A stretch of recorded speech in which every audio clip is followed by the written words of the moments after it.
The following program is an original production of WICC PBS Chicago.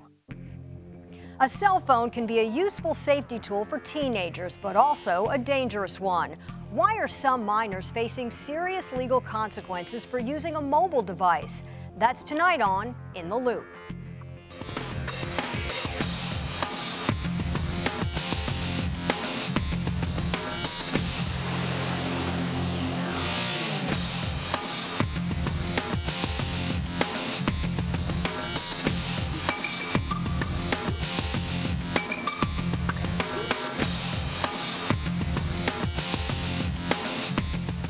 Good evening, everyone. I'm Lauren Cohn. Welcome to tonight's edition of In the Loop. Having a cell phone is common for most teens in today's digital age, but some of the information they are sharing is alarming to parents, school officials, and law enforcement. Tonight, we look at teens, tech, and sex on In the Loop. Everywhere you turn, people are on their cell phones, especially teens. But they're not just checking in and making plans, they are sexting, a term defined as sending and receiving sexually explicit messages and images. Sexting has become so common, Illinois teens have faced legal consequences. Within the past 3 years, there have been a number of high-profile sexting cases that have rocked local communities. In 2015, 4 students at Joliet Central High School were charged with child pornography after posting a sex video on the popular social media site Twitter. That same year at Ridgewood High School in Norridge, 4 teens were arrested after 2 female students shared nude photos of themselves with their male classmates, who distributed them to others. Most of the statistics that I've read when researching it indicate that 1 in 5 kids participates in some form of sexting, and that's a really shocking statistic. Mark Hagler, clinical director at Community Youth Network in North Suburban Grayslake, provides court-ordered counseling to teens involved in sexting incidents. They don't even realize that if they're capturing something, nudity, of themselves or somebody else, and that person's below 18, that now you've entered into child pornography range. While sexting can be a serious crime, Will County State's Attorney James Glasgow says first-time offenders appearing in juvenile court are typically charged with misdemeanors and ordered to seek counseling and court supervision. Those criminal laws that are on the books are going to stay, but we don't want to criminalize these juveniles who are experimenting on the internet and with their phones. Because if you're a registered sex offender for the rest of your life, you basically are done. The Will County State's Attorney's Office has a team of experts who work with schools to educate kids on the dangers of sexting. They say the key is prevention, not criminal prosecution. Children today have a much different attitude towards relationships and sex because they've been exposed to so much at a young age. But it doesn't change the fact that they need to be more mature, have more life experiences before they venture into that area. That area now includes popular video and instant messaging apps like Snapchat, Kik, and Whisper, which make it even easier for teens to distribute sexually explicit images through their phones. Some of them are even using vault apps designed to hide content from onlookers. Sarah Buchek is a lawyer for the Illinois Association of School Administrators and works as an advisor to schools facing sexting cases. She says schools must have up-to-date policies and educate students on the risks of sexting. I think that it's much more widespread than we would like, but I think that with the enhancement and the engagement of school districts in being proactive, I think we will eventually see this become something where students have a better grasp of what it is. We spoke to a group of teens who say sexting has become the norm. I think adults do kind of make too much out of it because for us it's common, but for adults it's like because they're older and like things like that didn't happen when they were young. We'll hear more of our discussion with 4 local teens about sexting later on in the show. Now let's welcome tonight's guests. They are attorney Matthew Gebhardt, Courtney Pegram, founder and president of Bulldog Solution, and Luciano Medin, coordinator of male programs for Options for Youth. Welcome. Thank you for being here. Thank you. Thank you. 1 in 5 teens are sexting, but some experts would say it's more than that. Matthew, how concerned should we be? I think we should be very concerned. these types of activities are going to have long-lasting effects on young people that frankly aren't equipped to think about the long-term consequences of simply sending a text message. Courtney, what do you observe? Do you see the most with young people that you work with every day? They don't see the consequence of what they're doing. They need more to see like the long-term effects. So it's just a snap. It's a quick picture. It's an emotional reaction. It's them exploring themselves and their bodies. Do you see it though as all teens are doing it? It's not 1 in 5? I think there's more, but it's less reported. What about you, Lou? Do you agree? Oh yeah, very much so. You can ask any kid, they'll tell you, no, no, no, we don't do it. Reality, they do. Or a good portion of their friends do. In any situation that they get themselves into. I don't know a person doing that. I don't know a person's doing that. They do, they just don't want to admit to it. How aware then would you say, Matthew, that parents are? Unbelievably unaware, Lauren. Parents do, it's the not in my backyard syndrome. My kid would never do that. My kid's not sexting. My kid uses his phone only to call me to get a ride home from school or extracurricular activities. Parents really need to keep a closer look on their children's activities with their cell phone, with their Twitter accounts, and all social media. It's always like you said, it's not my child, and I've heard that 100 billion times. My kid doesn't do this, my kid doesn't do that, my child's a good kid. That might be very true, but they're still kids, and kids still do goofy things, and we, as parents, sometimes just chalk it up, it's not that big of a deal for the little stuff, not realizing they're doing much more serious things. Well, yeah, so to add on, it's what they're doing is we don't understand the apps out there, we don't understand what kids are doing, and then how there's 2 reasons why they might be sexting. One would be for entering a relationship, exploring, and the other one would be peer pressure. So with the access technology, less parent supervision, it's more easy to go out there on the web and explore. Well, in doing this piece, we also found so many more apps. I hadn't heard of half of them, and parents probably haven't heard of half of them. And the whole idea of this app that covers it up, right? The Vault app. Yeah. Yes. You have experience with that, Lou, in the schools? I've seen it a bunch of times. It's you have 2 calculators on your phone. What's going on? They can hide whatever they want, and like was said earlier, most parents, here's the phone. Call me if you need something. I got to go do what I got to do. And kids talk to their friends, they hear what they hear, they get all this information from the friends about these other things that they can do on their phone, and there's the Pandora's box opened. And are they not thinking, Matt, when they see, okay, Snapchat, typically you post a picture on Snapchat, it's gone in 10 seconds, but in reality, it's out there forever. Children can't understand that. It's not real to them. They take a quick picture, they send it somewhere, it goes out there in the web, and it's gone, never to be thought of again. They don't realize that anyone who comes into contact with that picture, whether it's the intended recipient or any number of millions, literally millions of people, can grab that app, they can do a screenshot, they can download it, they can re-upload it to their social media, and that will be on the internet forever. Part of the issue is that technology is so advanced, and we have more things that come out every day. Are we as adults or our generation making too much of this? I would say no. I think it's about education, prevention, but it's also understanding what is technology, what can we do out there, and how can we understand youth better. It's saying not doing it, it's not going to stop them, but it's educating them on like this is what's going to happen if you do share pictures, if you do take pictures of yourself, and then having them come up with solutions and ideas to kind of explore that topic. We're seeing these headlines in schools every day, like the 2 examples we just showed in the story of teens getting in trouble. And something happened recently where yes, you were? At one of the schools that I work at, a young gentleman asked his girlfriend, send me a picture, and she sent it on his Facebook Messenger, which you would figure is nobody has access to it, you have to have my login to get in. Another girl had his login and took the picture and distributed it to other people in the school. You're breaking so many things just by even hacking into somebody else's account. Not to mention you're sending out this picture. This happened last week. A fight almost broke out. Luckily, the school intervened very quickly, stopped it, got everybody who received it and did what they had to do. But something that you would figure is very innocent, that would probably be a very private situation because it's on Facebook Messenger. No, it went out.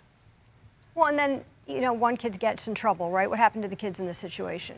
Well, what for me, which was kind of frustrating, the young lady who was the victim is going to be transferring out of the school.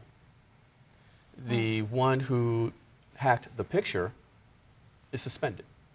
So it's interesting because if, let's say I'm an individual and I send something to my boyfriend, I'm a teen and I send it to my boyfriend, there are some that would label me as the victim and the offender in that case because I started and I sent it. Am I the victim or am I the victim and the offender, Courtney? I think we're still kind of navigating what we should do because there's a difference between you sharing your picture with someone you're in a relationship with the intent to, you know, explore different avenues of the relationship, and then there's distribution. So the issue with distribution is if I have the intent to harm and share this picture with everyone, I think there should be consequences for that. But I think there should be lessons and re-education when you're just sending a picture to a boyfriend or a girlfriend. Because, I mean, teens don't understand that, you know, you might not be with this person forever. And if you have a bad breakup and they have some nude pictures of you, they're more likely to share them like in spite and revenge. So there's a lot of undisclosed and unidentified items that we're trying to figure out, you know. It's pretty gray right now. Well, we sat down with 4 high school students to discuss sexting, and they shared with us personal stories on why teens sext, the consequences, and what parents can do to help prevent sexting. Is it just normal, part of the norm that teens sext?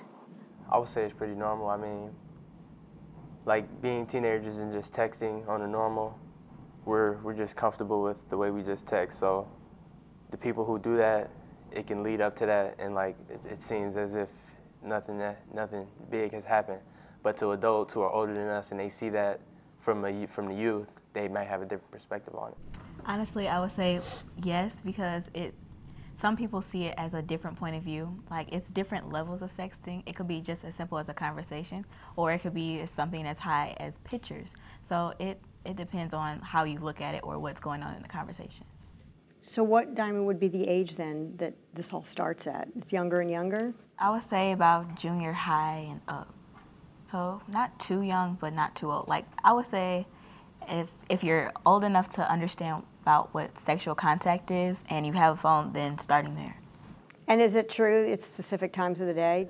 They probably don't do it like just send it at like 3 o'clock in the afternoon, but like more vivid times are like late at night when they know their parents sleep or they know like nobody's really watching them. You wouldn't do it in a public place where if like you're in school or something. Who sexts more, boys or girls?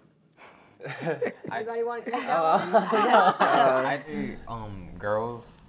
In all honesty, I'd say girls because like from all the exposures I've seen, it's mostly females, not men. I think girls are easier to persuade than a boy is. Like, it's a lot of people out there that have like a silver tongue or can manipulate people to where they can talk and talk until that person can get whatever they want. What's interesting about what you all are saying is that it happens and we know it's the norm and you sort of want to shrug it off, but there are legal implications if you send a nude photo, also if you open it and then share it. So is that a deterrent, or? If you don't get caught doing it, then people, okay, well, it's okay to do it, so I'll just keep doing it. And then once they get caught, it's kind of like a wake-up call, and I think people will stop doing it. But until then, like, it's just gonna continue to go on. I think most teens don't think as far as like they might get caught too, because like their privacy, like on their phones and on social media, it's like you have to. There's so many privacy locks on social media, like Instagram. You can turn your page into privacy, so most people can't see it. So should they change maybe the curriculum in school from when I went to school, considering the technology has changed? Changing sex ed, instead of it being maybe about the anatomy, should they be talking about this in school? I really don't think it would change the situation because social media, you're going to find out about it either way. Some people take education into like 2 different ways. Like, some people might look at it and say, oh yeah, would be a great curriculum because it's teaching them not to do it. But still, people are going to do it because they're anarchy, or like they might not want to follow rules. So, Robert, as a parent, if I'm worried and I want to stay on top of this, what do I do? I'd say just like sit your son or daughter down and then have like a serious talk with them and show them the consequences. Totally. Communication is like the biggest key with issues like this, especially, and like just simply a phone. Like phones can be used for a lot, and especially when you get older, using social media, and like just having a frequent, consistently conversations with your kids is like the best thing to do to gain trust. I agree with Jalen with being close with your parent, because like usually when you're close with them and you're open, it's like another level of trust. Very interesting to hear what this group of teenagers had to say. Very smart kids. Matthew, what's your initial reaction to what you heard? The initial reaction is they know an awful lot about it, don't they? Their parents, I'm sure, have obviously talked to them. They're very well versed on the subject. They got into everything we already alluded to, some of the hidden apps, the times at when this occurs. I guess my real question would be, these are 4 kids who have not engaged in sexting activities, and yet they know chapter and verse about it, which really can show you how pervasive it is in this age group right now. Mm-hmm. And that also, for me, watching that, it was very interesting. Like you said, they know how many more? 4 kids out of thousands, and we assume they don't, but then so many others are doing it. And I think what was very interesting is that, well, I'm not going to get caught. And I think that's one of the underlying things for most kids. It's not going to happen to me. I won't get in trouble. And then when it does, oh, I know somebody who did, but then it still doesn't seem to affect all the other kids who know that one child who got in trouble. Because it's not going to happen to me next. So is that's the mindset of the young? We never think it's going to happen to us? Do we all have that at some facet in our lives? So I would say that some do, and then some do it for attention. So they actually put themselves out on social media because they want to show how they look good, they look sexy, and they pose and they do these things, and they don't understand the consequences, that they expose themselves to cyberbullying, to harassment, to stalking. So body shaming. Yeah, body shaming. So a lot of things comes into play that we don't, they like, oh, whatever, it's out there, like I'm proud of it, but if there's 1 million people commenting and it goes viral, then what do you do with all those negative comments? That's shaming. But they see it to a degree as a bit of fame. I mean, you have these reality stars all because they posted a picture and now they have all this attention. Well, I get the attention too. They don't. Yeah. Well, sure, the best thing that ever happened to Kim Kardashian's career was the release of a porno tape. I mean, really, no one knew who Kim Kardashian was. Yeah. A porno tape comes out and she's famous. She's worth hundreds of millions of dollars now. And the rest of her family. Absolutely. So kids don't realize that there are consequences to these actions, and the only consequences that they actually see are people like Kim Kardashian, who's laughing at us all the way to the bank. Well, so then what about the laws on the books, though? Because what's interesting is Illinois is more lenient than perhaps other states. And I know you all have examples of this, whereas in many cases, if they're a first-time offender, it's go to counseling, get an education, whereas other places say, nope, you're going to become a sex offender right away. Sure.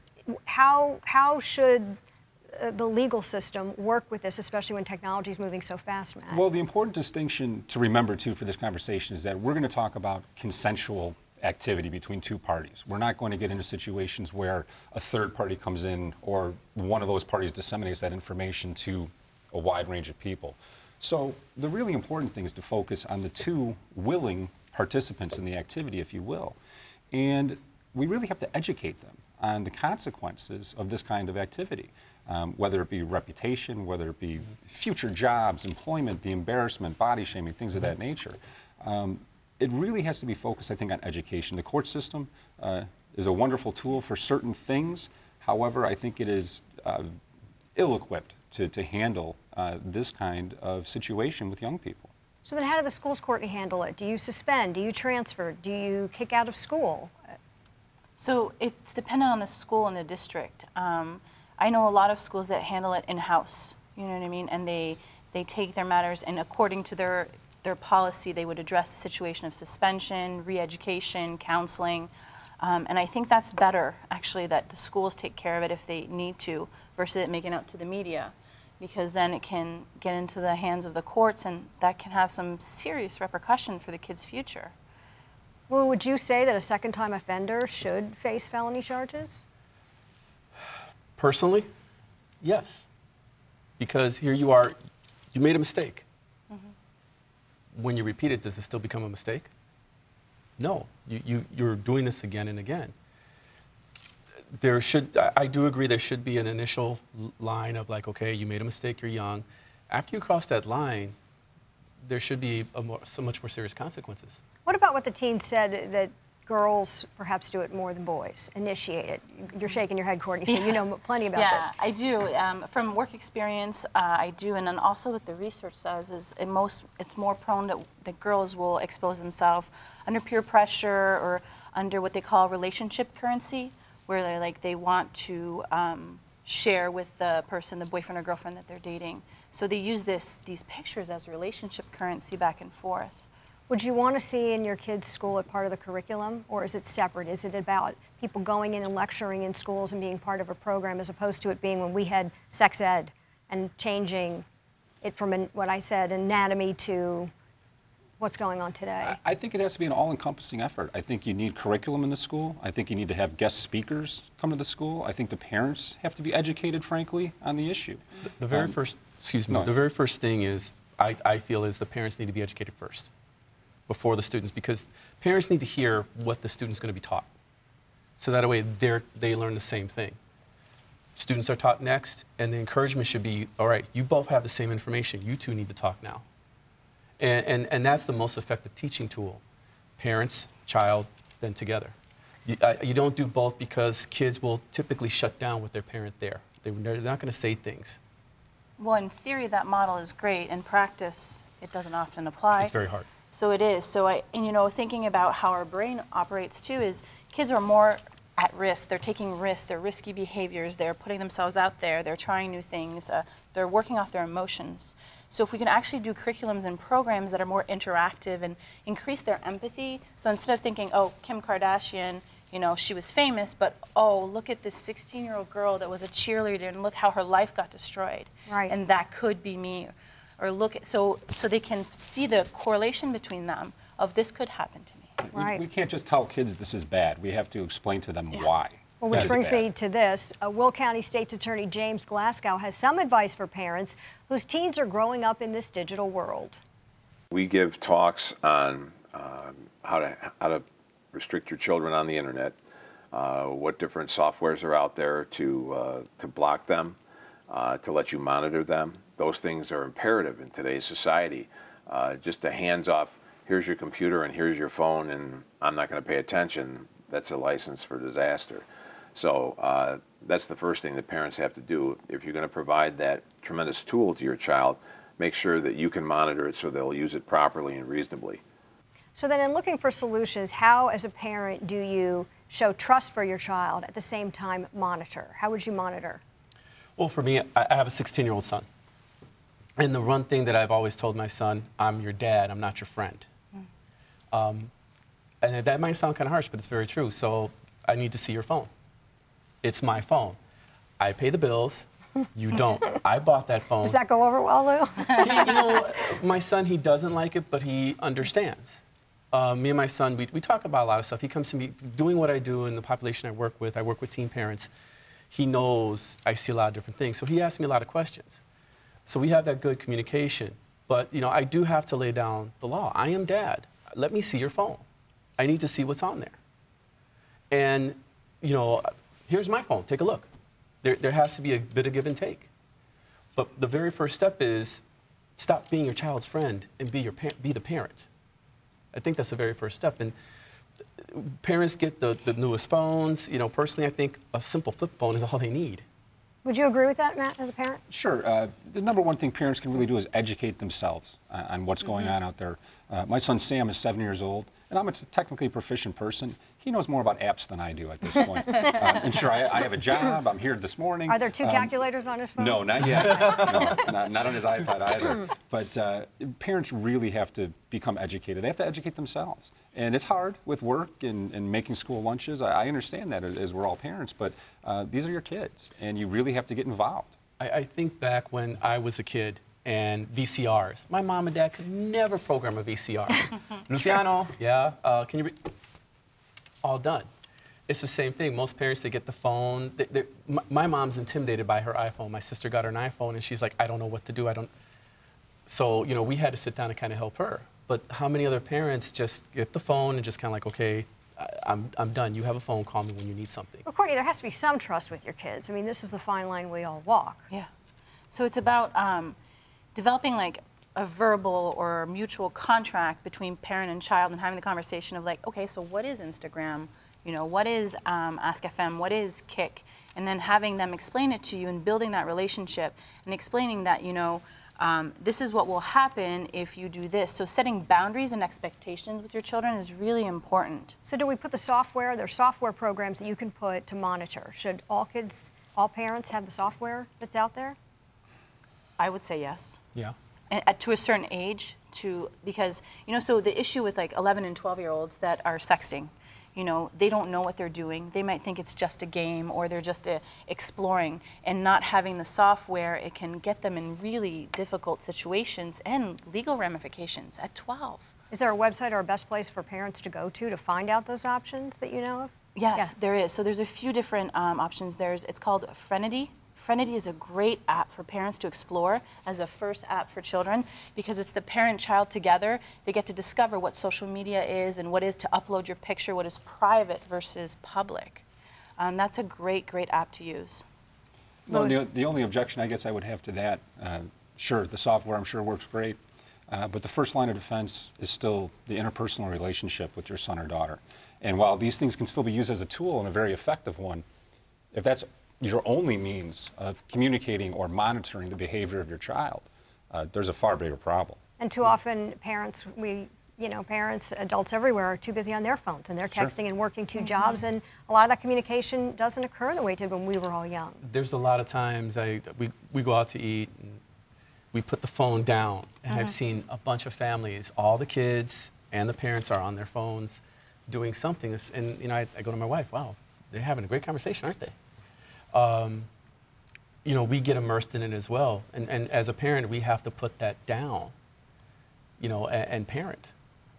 You know, and to add in, so I do this a lot of my trainings when I talk to parents is, you know, put a dock where everyone puts their phone at night, because it's often at night, kids, if they can't sleep, they're on their phone. Sure. So you're overtired, you're talking to your boyfriend and girlfriend, things get a little out of hand, and then goes the picture.